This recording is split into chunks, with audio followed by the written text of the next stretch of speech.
तो दौलत आता तोंड लपून बसला असेल घरी. आणि हे असं कसं झालं?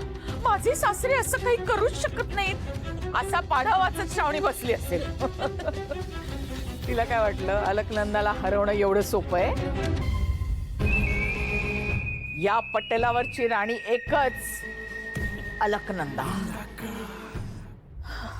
नाही मॅडम, हे सगळं बरोबर आहे, पण आपल्याला गाफील राहून नाही चालणार.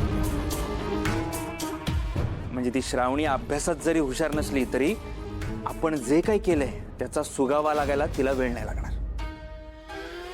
त्याच्या मुळापर्यंत ती जाणार. होय होय होय, खरंय की मॅडम. आणि ते बाईला पैशाचा आमिष देऊन तुम्हीच तर उभं केलं होतं. हे श्रावणीला कळलं तर अशक्य आहे. त्या बाईला मी पैसे देऊन घरातून बाहेर पडू नकोस असं सांगितले. बक्कळ पैसे दिलेत तिला. ती माझं नाव घेणार नाही. आणि समजा असं झालंच तर आणखीन मज्जा येईल. कसं आहे, दुश्मननी पलटवार केला की गुंड आणखीन भडकेल आणि याच्यात दुश्मन जळून राख होईल.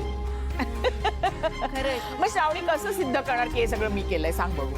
नाही सिद्ध करू शकत. आता कुठेस तू? आत्ताच्या आत्ता बाहेर ये. श्रावणीचा आवाज होता काय? श्रावणी ती इथं आली वाटतं.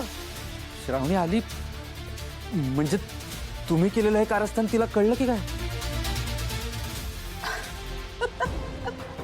अरे श्रावणी आली तर येऊ दे, कळू दे तिला. आता बघा मी श्रावणीचा कसा तमाशा करते ते. आत्या